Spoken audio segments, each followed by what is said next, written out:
Beleza, então. Começando o capítulo 2, o valor econômico e a mente. Quer começar lendo? Eu começo.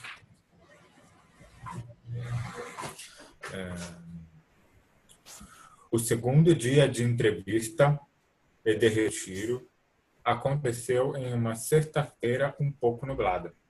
Utilizamos o mesmo horário de intervalo entre as atividades da tarde e o jantar.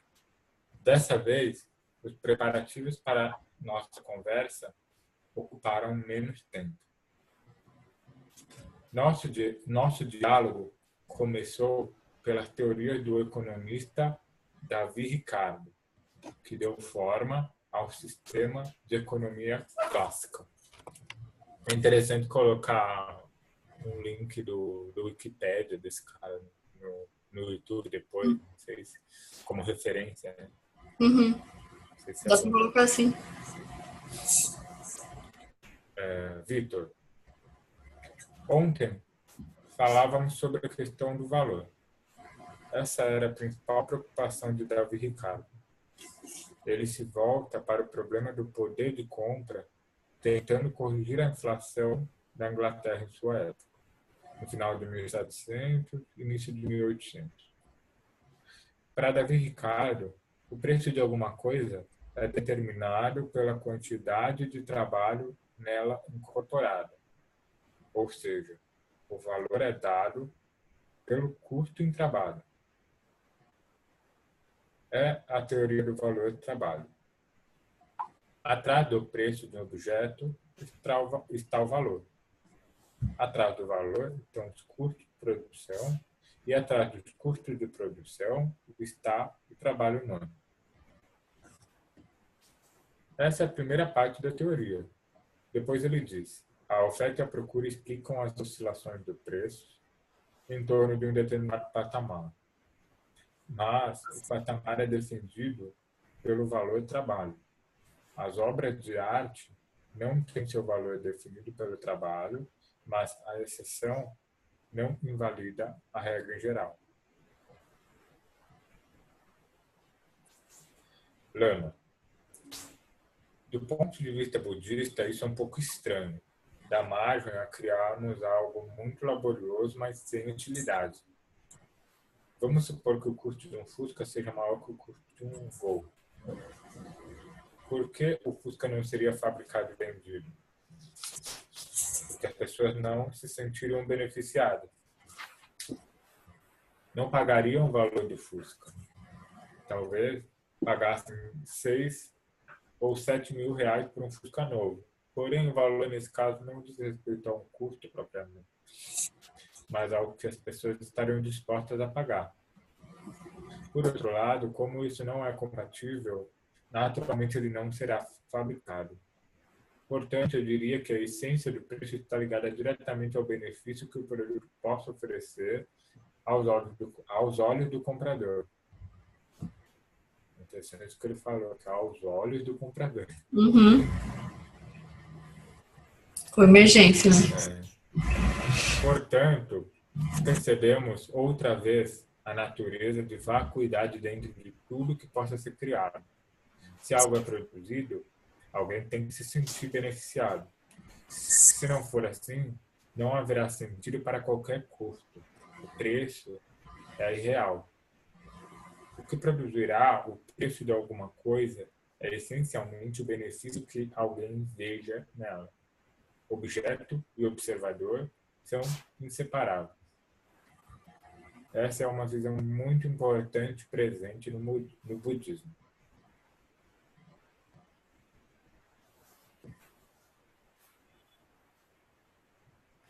Estou começando a pensar agora na indústria petrolífera, por exemplo. É muito isso, né? O que determina o valor dos preços é sempre um interesse no sentido de eu me sair bem financeiramente. Só que é essa a visão de benefício que eles têm deles mesmos, né? E da sociedade como um todo, né? Pensando num exemplo prático, assim. Então é sempre no olho do comprador, né? Sim, porque o benefício acaba sendo o quê, né? Você compra por um preço que é barato, né? Para conseguir se mover. Então, dizem que fontes alternativas não são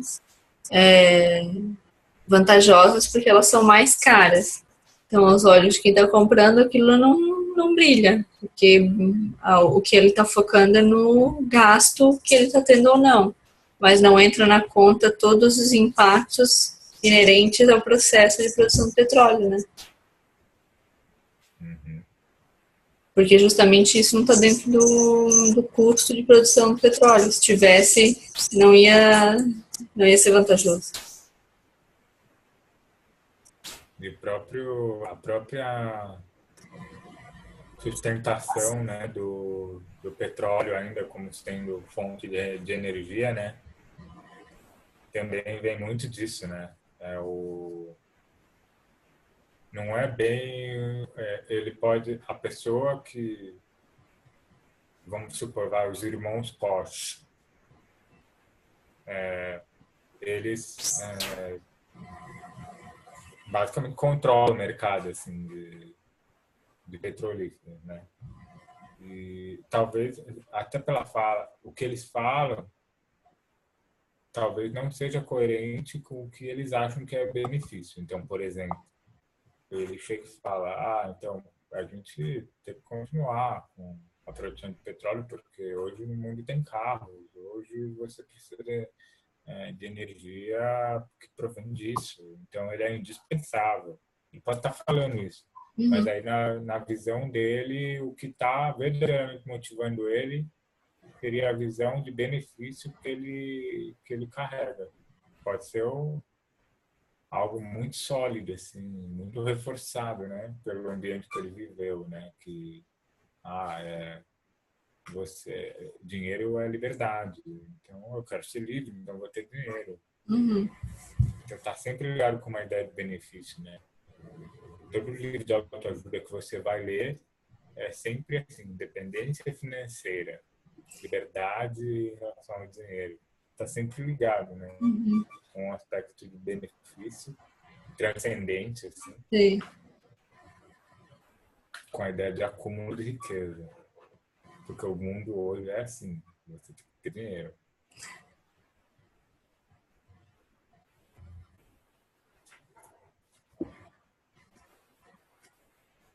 Né? Tá muito no olho da pessoa. Né? Uhum.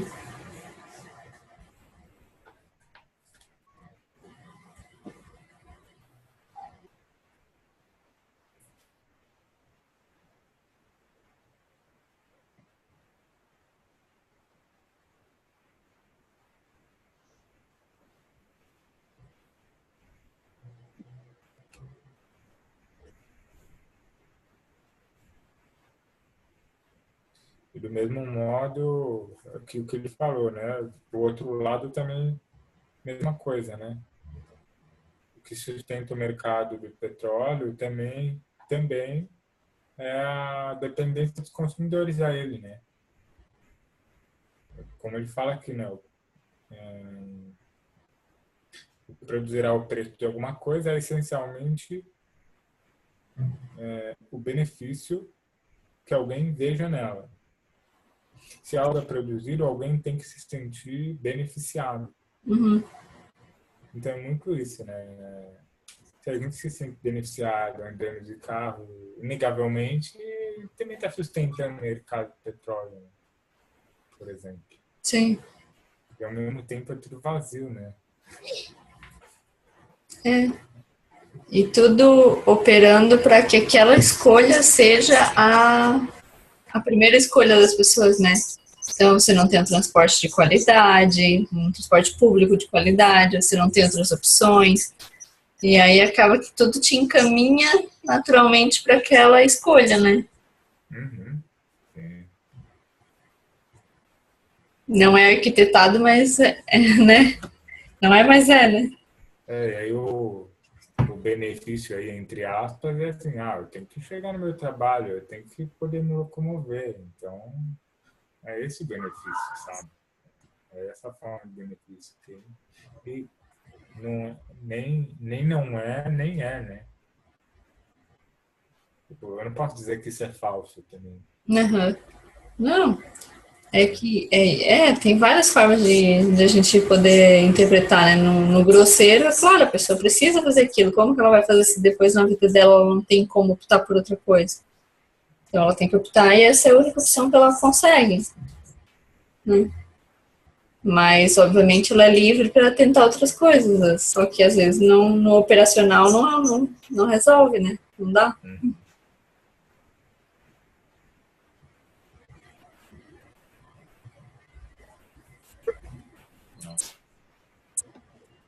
Tá tudo livre, assim, muito legal ver isso. Vou continuar.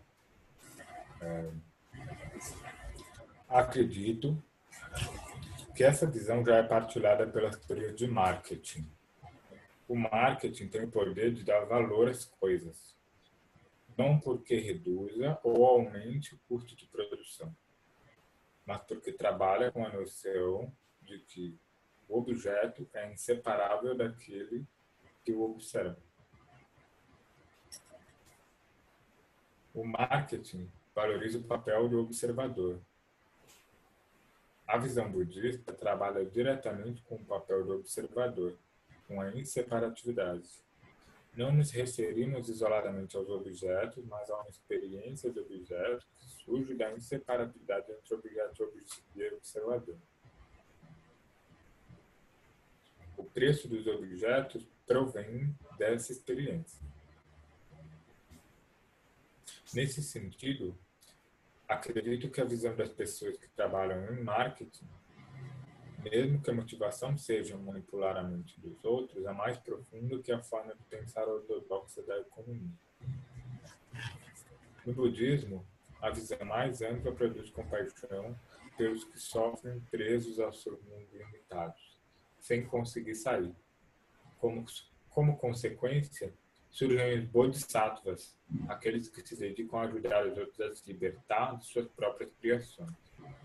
Aqui tem uma nota de rodapé em sânscrito: bodhisattva, ser de grande compaixão que busca a iluminação para ajudar todos os seres.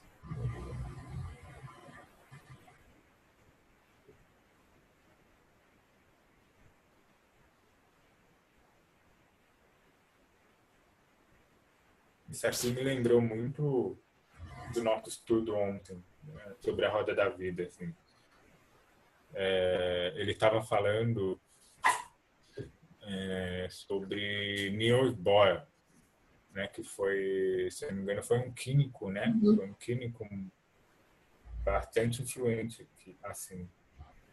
E o Niels Bohr, ele falava muito essa questão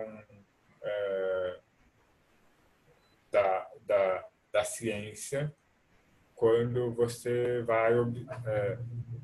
vai observar um objeto, né?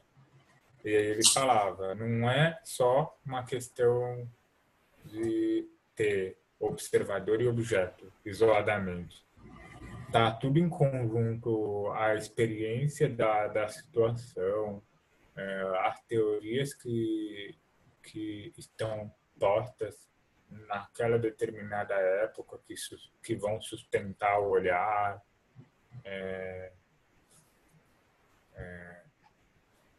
a bagagem intelectual do observador também vai influenciar. Então, aquilo foi muito assim um exemplo do quanto quando a gente está numa casa, a gente acha que o que está lá fora é só ver através da janela, mas o céu ele está existindo independente de você ver ou não, né? Uhum. Só que você só vê o céu se você olhar para a janela. Então é sempre só daquele jeito que você vê o céu, né? E é muito assim que os cientistas operam, né? E E aí eu vejo muito assim, a influência do marketing nesse sentido, né? Eles, eles colocam. Eu estudei marketing na faculdade, né? Então, era um mantra, assim. Nunca é o produto, é a experiência do produto. Ah, como é que ele se faz sentir? Uma Aham. coisa assim, né? Pior que eu peguei DP de marketing, então eu tive que estudar duas vezes. Tive que estudar duas vezes, assim. É bizarro. Várias etapas, assim, de você fidelizar o cliente. Aham. Você vai fidelizar o cliente e ele vai ficar. Você vai fidelizar o cliente de uma forma muito sutil, sabe? Eu Aham. ficava um pouco fascinado assim, no jeito que eles mostravam as coisas, sabe?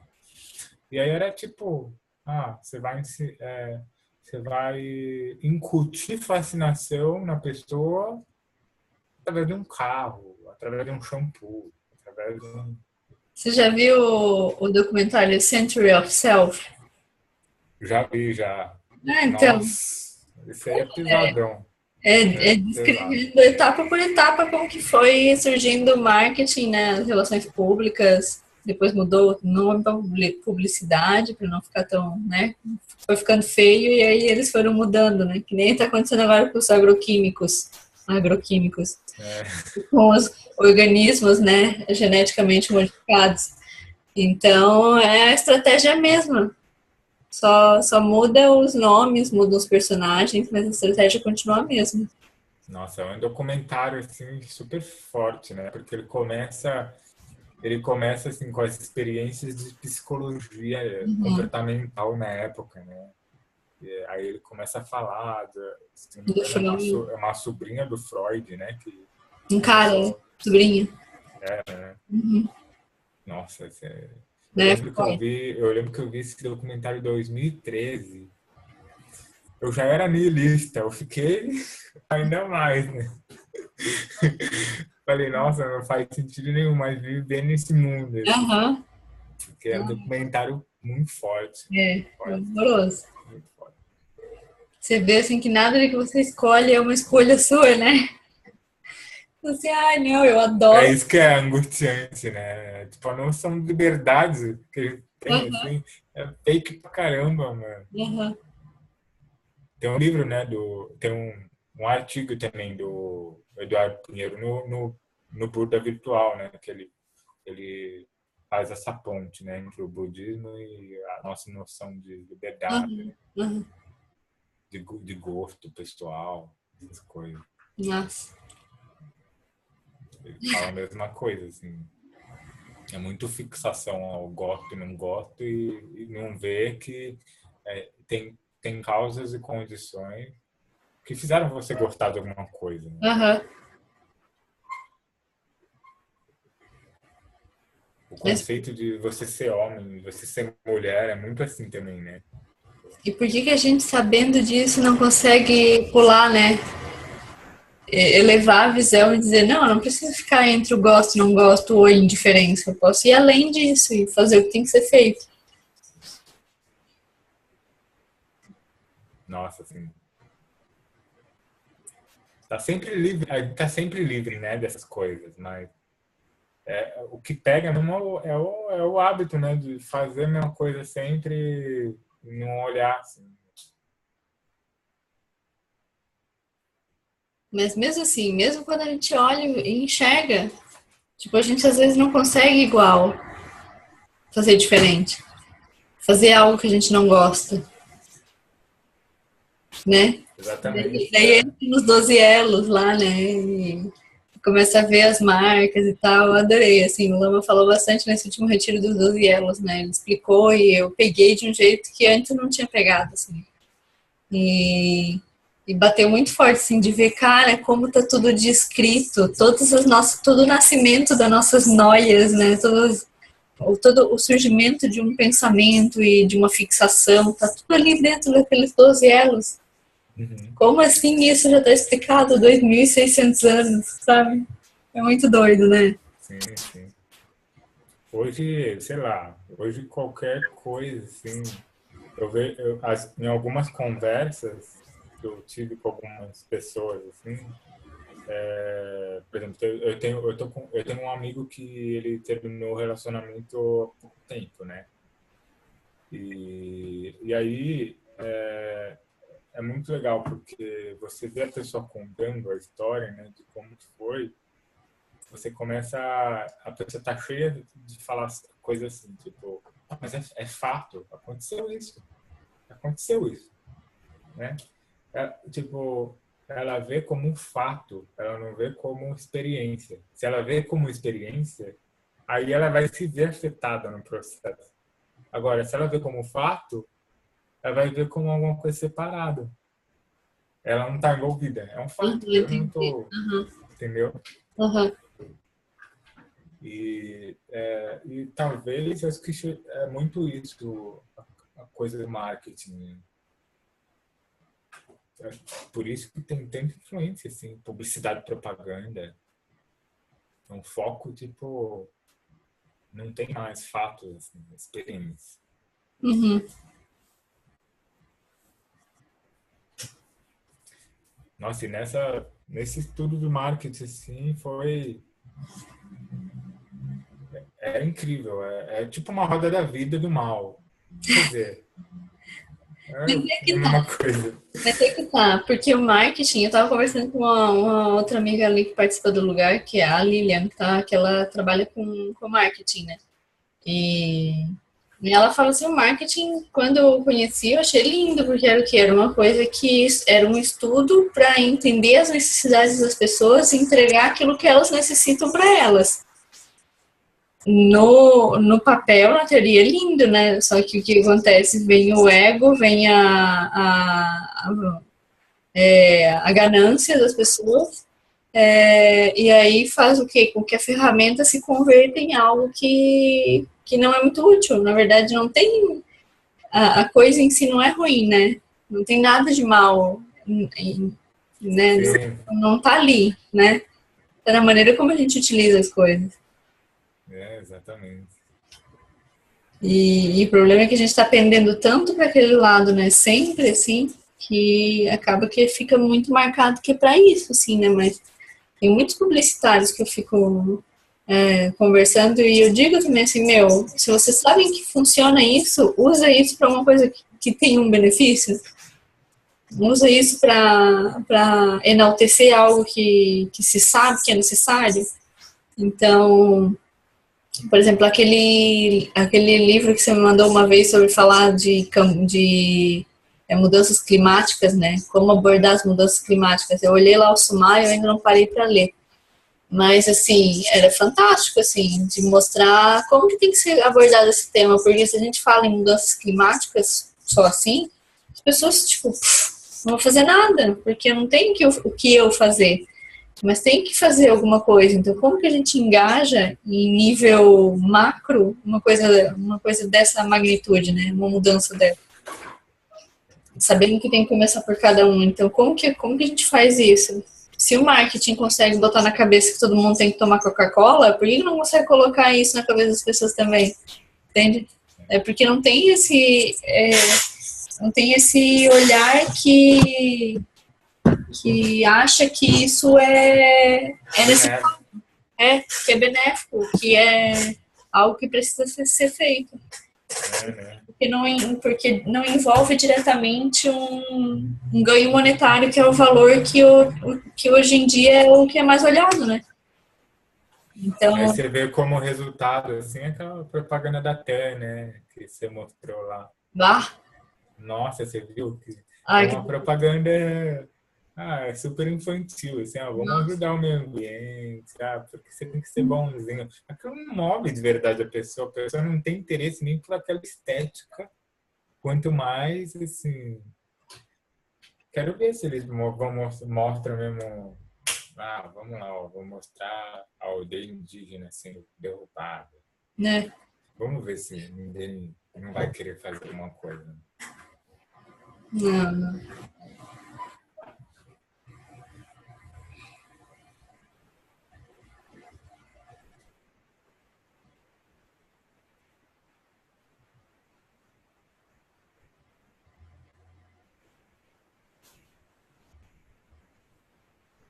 Quer que continue? É que ele fala também, né? Muito isso que ele falou agora, né?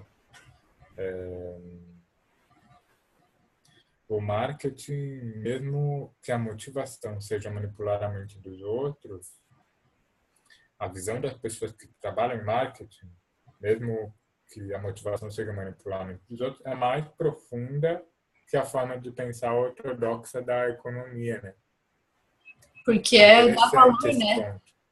Porque aborda, né, aspecto sutil, né? Uhum. Aborda não é o númerozinho que está ali no computador. Esse produto tem tais qualidades. Aí escreve assim, tais atributos, né? Isso é muito tipo visão econômica. Aí, né, visão do marketing é assim, a gente vai mostrar na TV o produto, vai colocar mais brilho no produto, assim, vai anexar ele a uma situação. O que é vida feliz para você? Toda propaganda começa um pouco assim, né? O que é Uhum. felicidade para você? Uhum. É o de colocar luminosidade, né? De dar um nascimento positivo para aquela coisa, de jogar luz naquilo, maior do que o valor econômico ali, né? Do que custou para fazer aquilo. Então Tanto é que tem hoje, eu vi mês passado, estava passando uma loja de TV, tem TV hoje que já vai produzir cheiro. Tem TV que atrás assim, da tela produz luzes assim, reflete. Então imagina, você tá ali com óculos 3D, a TV emite cheiro e tem lá todo um aparato assim, para dar mais realidade para a experiência. Uma pessoa que tivesse um Globo ali todo dia dando propaganda, tá ferrado, né? Vai ficar cada vez mais difícil de sair, assim. Aí uma propaganda do McDonald's, né? Aí vem o cheiro do hambúrguer. Assim. para que tudo isso, né? Quanto de dinheiro, de pesquisa, de material investido numa coisa dessa e qual é o sentido, né? Melhorar uma experiência de consumo, de entretenimento e para que a gente está indo para esse lado? Para desodorante novo, é complicado, assim. Marketing é muito mais poderoso, né, que a economia, né, nesse sentido.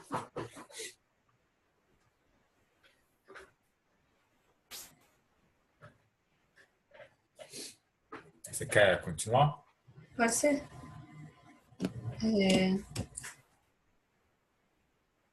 Ali onde o Victor pergunta, né? Os benefícios atribuídos a um bem não podem ser observados a partir da oferta e da demanda? Aí o Lama responde: creio que essa é uma boa combinação entre oferta e demanda e a visão de Smith. Se o objeto é desejado, ele começa a ter um preço. Por outro lado, se há muita oferta, o valor do produto reduz porque ele está disponível para muitas pessoas. Então, naturalmente, a aspiração por aquele objeto diminui. No sentido budista, acredito que isso nos remete à visão cultural. Há um movimento conservador, uma cultura que produz a experiência coletiva de valor a partir dela mesma. Portanto, quando nos referimos à oferta e à demanda como aquilo que define o valor, estamos nos associando a um aspecto conservador, o que pode ser um problema. Como vimos, as fixações a comportamentos culturalmente aceitos podem levar toda uma população à natureza à destruição. Em termos budistas, é necessário que o produto não só pareça favorável ao consumidor, como também deva ser de fato favorável dentro de uma visão mais ampla. Se nos estruturamos a partir de coisas aparentemente propícias, mas que não são verdadeiramente favoráveis, esse procedimento terá que ser abandonado em um determinado momento. Então, né, não adianta reluzir, né? Não adianta parecer que é o que é favorável, porque lá na frente vai gerar o bad karma e a causalidade vai mostrar que aquilo vai ser ruim como um todo, né? Uhum. É muito importante esse último parágrafo, né? Se a gente se estruturar a partir de coisas aparentemente propícias, mas que não são verdadeiramente favoráveis, esse procedimento terá de ser abandonado, né? E aquele eu interpretei muito assim, que é aquela coisa, né? Definir valor através de oferta e demanda. Hoje é super aceitável, né? Você falar isso assim, é até bonito. Eu lembro que eu estudei no curso de administração, eu estudava economia, eu ficava fascinado vendo os gráficos de oferta e demanda, porque aquilo fazia muito sentido, sabe? É tudo muito matemático, assim. Ah, e aí tem o excedente, né? O excedente, aí tem lá, se tiver o excedente, tem demanda perfeita, tem oferta perfeita, Ah, mercado perfeito. E aquilo era bonito de ver, sabe? Dava tesão de estudar aquilo, sabe? Só que aí tem essa questão, né? Tipo, a gente tem que ser cético o suficiente para ver se está sendo favorável no mundo atual ou não. Para saber, você tem que observar, né? Aí que tá, tipo, a minha base de observação não é tão... É super virtual também.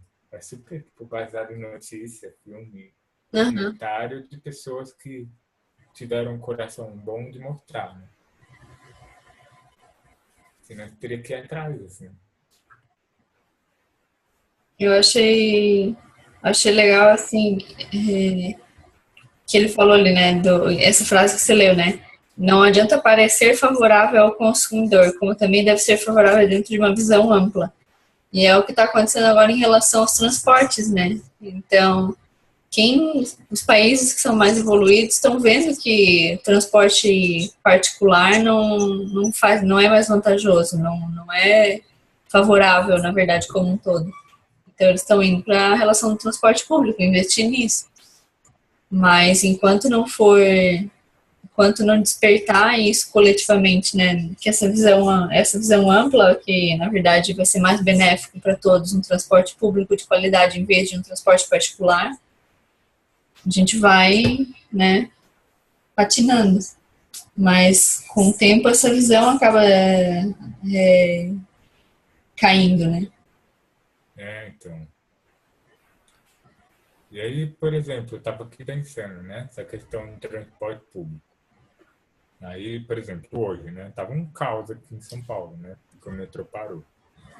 Você via até diferença, assim, na rua. Era muito mais carro e tava literalmente a marginal tava parada. Uhum. Literalmente, tipo, conversei com o taxista depois e ele me falou, eu não vou te levar para tal região porque eu vou parar na marginal. Né? Uhum. E o ônibus para pegar as pessoas, ele também não chegava, porque estava parado. Uhum. E aí acumulava assim, ó, eu até me arrependi de não ter tirado uma foto assim para te mostrar. O tanto de fila que estava acumulada, era um quarteirão inteiro. Bah. Era um quarteirão inteiro, assim, ó, pegava um lado inteiro do quarteirão, assim, a fila para um ônibus. Uhum. E dupla ainda. Então, aí tem, por exemplo, tem, aí o que, que as pessoas enxergam como benefício? Ah, o carro tem conforto, tem um ar-condicionado, eu não vou passar calor. Então, eu vou escolher o carro. Ah, o ônibus e metrô está sempre lotado, tá sempre aquele calor insuportável, aquela pessoa com o braço assim, do seu lado, você tem que cheirar o sovaco da pessoa, é horrível. Essa visão de benefício, né? E, Uhum. por um lado, não está certo nem errado, né?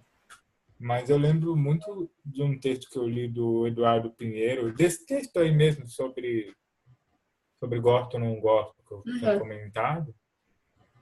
Ele falava assim: enquanto a gente não superar a nossa liberdade perante o automatismo, de gostar ou não de gostar, essa é a verdadeira liberdade, né? Uhum. Porque Optar por. aí Aí você usaria o transporte público sem gostar.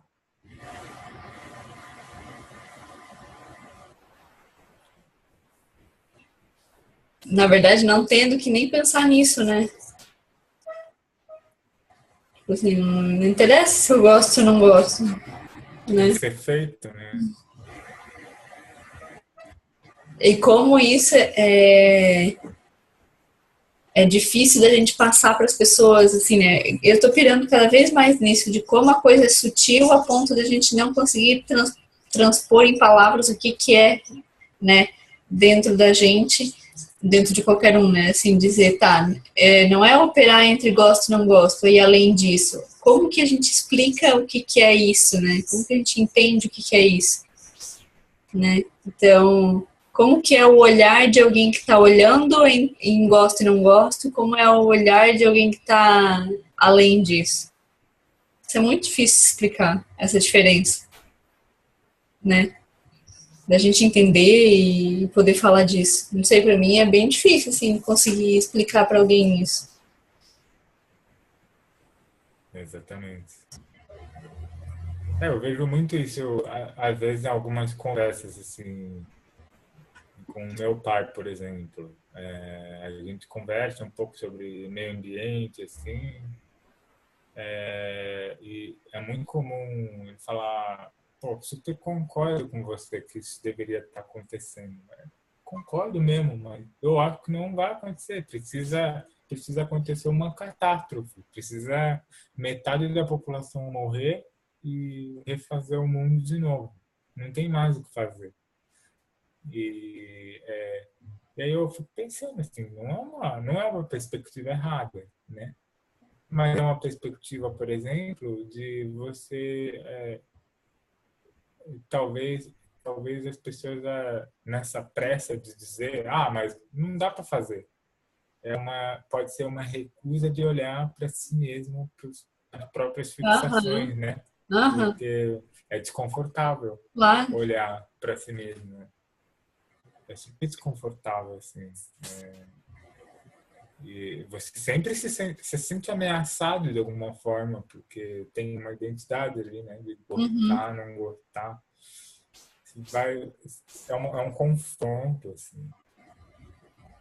Porque quer dizer, de qualquer forma, assim, se eu não disser assim que não tem jeito, se eu disser assim, ok, a gente vai todo mundo, não tem qual solução, a outra opção é o quê? Eu vou ter que mudar. Eu não quero mudar. É, Confortável, né? Então. então, para fugir disso, então, Aham, vou criar uma justificativa plausível. aham, Então eu falo, não tem jeito. claro. E aí é meio que um comodismo, né? De seguir as coisas como estão, assim. Uhum. Eu acho que quem quer fazer como a gente, né, quer abordar alguma coisa relacionada a mudanças de hábitos, mudanças de atitudes, tem que entender isso muito, sabe, assim, muito na base como isso funciona, para a gente conseguir fazer essa, esse trânsito, né, uma visão de gosto ou não gosto para uma visão de é necessário, Uhum. causalidade, sabe? É. Uma coisa que sempre me chamava a atenção, assim, quando eu lia os textos do Eduardo, do Gustavo Witt, era uma coisa que aí começou a me incomodar, né? Lá atrás, 2013, assim. Sempre mostrava uma perspectiva assim, poxa, por que, por que não brota nenhum interesse em fazer isso? Por que não brota? Aham, Aí eu comecei a pensar, caramba, é verdade, eu não tenho interesse nenhum em fazer isso. Por que não brota, né? Pô, e aí eu comecei a me incomodar. Porra, por que não tá brotando, sabe? Tem que brotar, por que não tá brotando interesse? aham. E era sempre através dessa linha, assim, mais ou menos, que alguma coisa me mexia por dentro, sabe? Mas de alguma E, forma tinha uma motivação que surgia, né? Que olhava para aquilo e meio que dizia que eu quero que isso aconteça, né? Que isso algum dia sim, aconteça. Mas aí se não tem nem isso, né? Sim, sim. Tem que primeiro gerar essa motivação na pessoa, de que ela queira que isso seja diferente. Essa questão de ter liberdade perante o gosto ou não gosto é uma baita. Dá para explorar muito, assim, o ato de parar de fumar. Uma pessoa quer emagrecer, por exemplo, não consegue, tipo, começar a fazer exercício físico. Começar, tipo assim, né? Assim, assim.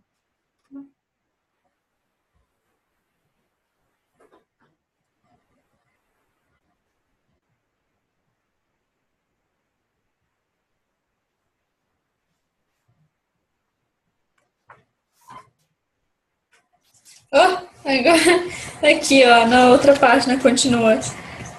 É o que acontece, por exemplo, com os automóveis.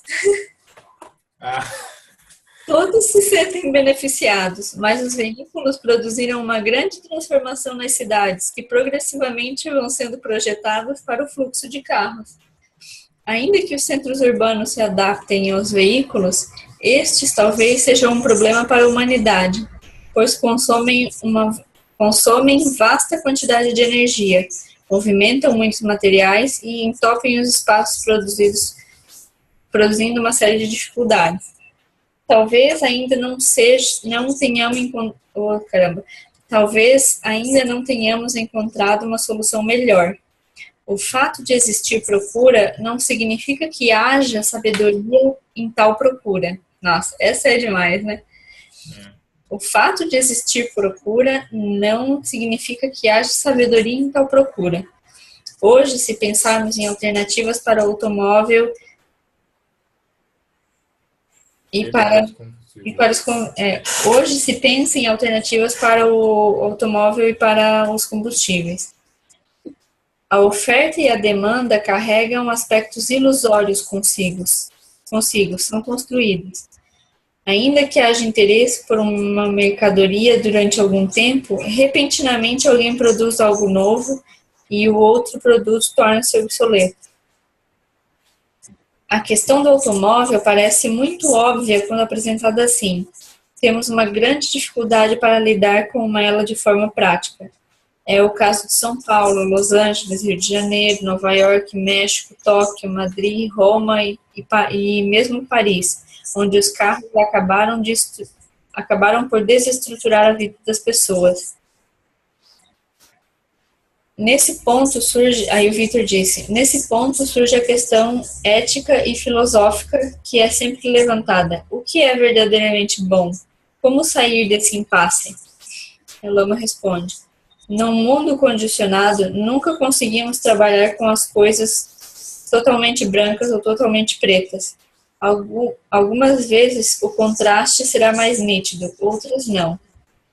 Nossa atitude deve ser de vigilância dentro da motivação correta. Ou seja, não vamos fechar os olhos. As decisões de hoje sempre serão possíveis dentro da visão atual, mas, apesar disso, devemos nos manter abertos. Nosso movimento é como de uma caminhada cujo panorama muda a cada passo. Portanto, devemos estar constantemente abertos e atentos. Isso, para mim, é uma coisa que está pegando muito, assim, muito. De ver como essa maneira de viver ali relacionada às coisas que a gente vê com o Lama falando, né, do budismo e tudo, leva para uma vida completamente diferente do que é a vida que todo mundo vive. Onde você fica desconfortável por não ter uma resposta de dizer, ok, eu quero ir para lá. E você segue assim, né? Tipo assim, para mim, eu assim, vou no fluxo, sabe? Só que o fato de ir no fluxo quer dizer o quê? Que você não está pensando no amanhã. E todo mundo pensa no amanhã, né? Então, se você não pensa, se você não faz um plano, se você não se preocupa, se você não se planeja, você tá errado, né? Porque 99% das pessoas dizem que isso tem que ser feito, né? Porque é sujo um pensamento, assim, às vezes, né? Na maioria das pessoas, assim. De tipo, como assim, ó? Eu lembro de uma vez que eu fiz uma sessão de coaching, né? E a pessoa perguntou qual é o seu objetivo para daqui não sei quantos anos. Eu não sei, mas o que você vê o que você quer, assim, o que você se vê, assim, no futuro? O que você gostaria de ter, de ser? Aí eu disse assim, eu gostaria de conseguir ficar confortável com qualquer coisa que surgisse. E a pessoa disse assim, não, isso é muito vago, muito amplo. Não, você tem que ter alguma coisa pra... Porque senão como você vai saber se você chegou lá ou não? E aí eu assim, ué? É. Eu tô querendo ficar contente com qualquer situação que surgir. É isso que eu quero. Não, mas isso não é muito vago, muito amplo. Isso não é É, sabe? tem que ter alguma coisa, né? Tem que ter Aham. alguma materialidade. É. Nossa, foi muito forte isso. Então, eu cada vez mais eu fico olhando assim como eu me sinto desconfortável quando querem me jogar para esse lado, sabe? E aí eu fico em conflito interno, né? De pensar assim, não, mas eu tenho que ter alguma coisa, então se não, né, algum objetivo, algum norte, porque se você não, né, porque daí vem todas as metáforas podres que, ou boas, whatever, depende, né, da perspectiva, de que se você não põe uma direção no leme lá, né, da coisa, você vai navegar como um barco perdido no mar, né, e você tem que ter direção. Então, aí entra também um conflito em relação à questão da disciplina, se tem ou não tem e tal, né? Mas, enfim, eu já pirei um pouco nisso também, né? De assim, só fazer quando tem vontade ou não, né? E aí, mas aí entra no gosto ou não gosto. Então, se você define que, né, fazer aquilo é uma coisa boa para você, mas isso é uma coisa muito no sutil, né? Agora, de querer estabelecer uma prática para você desenvolver qualidades. Agora, decidir onde eu quero estar, né? Ou o que eu quero fazer, ou como eu quero fazer alguma coisa. Não. Por que a gente não pode dizer, né? Por que não é mais natural a gente desenvolver qualidades para conseguir agir com qualquer coisa que surja, né? Tipo, a pessoa só aprende a usar o martelo. Não, você só tem que usar martelo. Não interessa se vem parafuso, você vai usar martelo, né? Então, acho muito estranho isso. Nossa.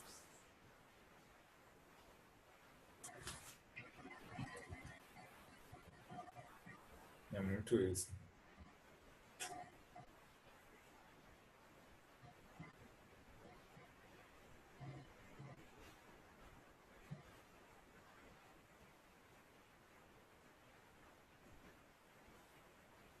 E não à toa, assim, tem surgido movimentos hoje, eu vi essa semana. Eu estava lendo sobre a crise hídrica, né, que tinha acontecido em São Paulo em 2015. Uhum. E aí eu estava relendo assim, várias coisas relacionadas a isso. É muito legal olhar agora, tipo, depois que passou um certo tempo, inúmeros movimentos que surgiram de pessoas assim, eu não estou satisfeito com a situação, então eu vou fazer alguma coisa, né? Uhum.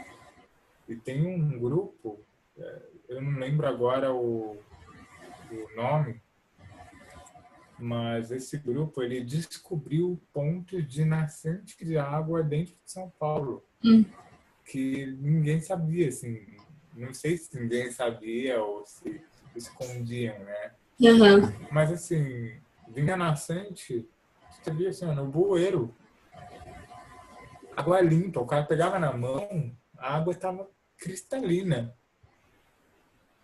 E aí esse grupo ele começou a mapear, né, todos os pontos, né? Aí tem um ponto lá, se eu não me engano, Riacho da Água Preta, alguma coisa assim. Foi dar uma bugada, assim. E é um riacho é uma nascente, assim. Fica embaixo do Sesc da Pompeia. Nossa. E aí tiraram lá a foto, assim, o riacho terminando, assim, ó. Ele tinha um limite, assim, mas tava lá o riacho, Uhum. né? E aí, no meio da crise hídrica lá, todo mundo, vamos tirar a água do rio, não sei o quê, desviar o curso do rio. É bizarro. Uhum. É muito... Eu comecei a ver, assim, não só São Paulo cheio de nascente, como é que não viram isso? Tudo enterrado, né? Tudo debaixo da cidade, né? Grande parte das cidades são feitas em cima de rios, né? E um grupo se reuniu numa praça, eu até coloco o link todos, assim. Ah, bota assim. Um grupo, ele se reuniu numa praça nessa época, e aí tinha a praça, assim, e tinha um espaçozinho redondo, assim. Eles desviaram, colocaram canos, assim, de uma das nascentes e colocaram ali naquele espaçozinho onde Ah, parece uma piscina, aquilo virou um laguinho artificial, assim. sim. E fizeram ali um ambiente, assim, tipo uma praça, reconstruíram o ambiente, sabe? Uhum. E foi assim, um grupo de, não lembro o nome agora de cabeça, um grupo de 15 pessoas, assim, Pois 10 é. pessoas, fizeram isso. Eu acho que para mim, assim, as mudanças que a gente vai ver, que a gente quer ver, né, vão nascer desse jeito. Para a gente conseguir sair desse cenário que a gente tem hoje, é só com essas ações, assim, que Sim, vão se juntando e que as pessoas têm que ficar ligadas nisso, sabe? E forçar, né, tentar fazer com que essas coisas aconteçam. E reunir uhum, grupos e tentando fazer coisas, mesmo que seja pequeno, mesmo que morra depois, sabe, assim, que não vá para frente. Porque você está citando agora isso que essas pessoas fizeram, né? Então, para alguém serve de exemplo. Sempre serve de exemplo para alguém. E aí, esses pequenos movimentos é que vão empurrando para esse outro lado, porque esperar de vir de cima não vai vir. Então, a gente tem que desenvolver autonomia para parar de esperar soluções vindas de fora e fazer a gente as coisas, porque não dá. porque os governos, assim, eles estão super fixos, né, no próprio mundo, assim, Uhum. se isolam, né, da demanda da população, parece. Assim. É muito... eu assistindo House of Cards, assim, eu vejo muito claro isso acontecer, sabe? Como é que essa fixação, a própria ideia, a própria bolha do que seria benéfico, né? Poder, Uhum. ter prestígio social, assim, ter dinheiro, não tem jeito, porque se a gente não mudar esse modo de operandi, esse modus operandi por si, a gente pode, tipo, derrubar o governo, vai, derruba o governo, mas aí ele acha um outro jeito, né? Vai achar um outro jeito. Estava conversando sobre isso com a Denise um dia. A gente fala, tem que sobretaxar os ricos, né? Uhum. Mas se mudar o modus operandi, vai ser super fácil, assim, ó. Então tá bom. Aprovou a lei lá, legal. Então eu vou sair do país. Sim. Eu vou morar em outro país. Ou vai dar um jeito. E dá um Uhum. jeito. Uhum. Porque o modus operandi segue o mesmo, né? Então, talvez esperar uma resposta do governo, assim, Uhum. tão fixado, né? Não Não que escolha sábia, né? não que não seja uma estratégia boa a curto prazo, né? É, Curto prazo, com certeza, porque não vai ter uma fuga massiva, né? Então, acaba que de alguma forma é vantajoso. Só que, como você disse, não é a solução, não é o que vai fazer com que aquela mudança se estabeleça de forma permanente, né? exatamente. Porque ser permanente não tem nada, né? Mas sim que seja um pouco mais constante, que não flutue tanto, né? Sim, sim.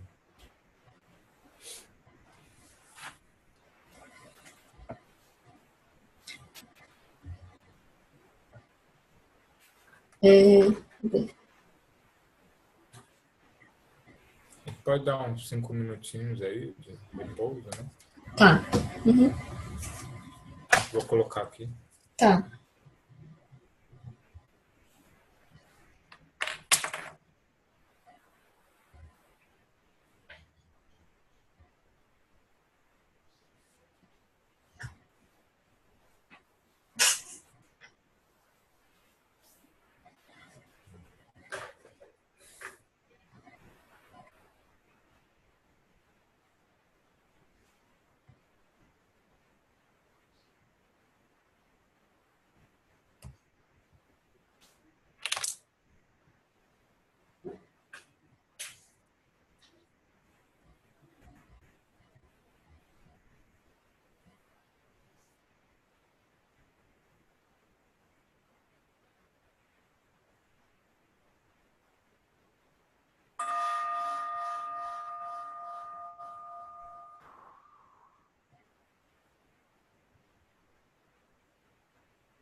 Quer continuar ou a gente para aqui? Oi? Quer continuar ou encerramos hoje? Pode encerrar hoje. Uhum. Encerrar. Tá. Daí a O gente... processo de parar é muito bom, né? É, né? Nossa, toda a carga conceitual, assim.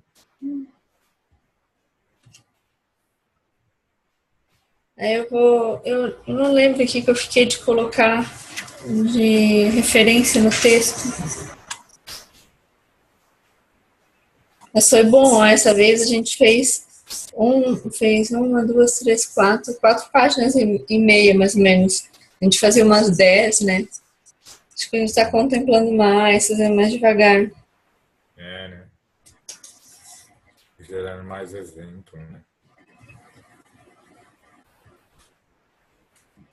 Aí é bom, né? Dosar um pouco, né? Não Uhum. ficar só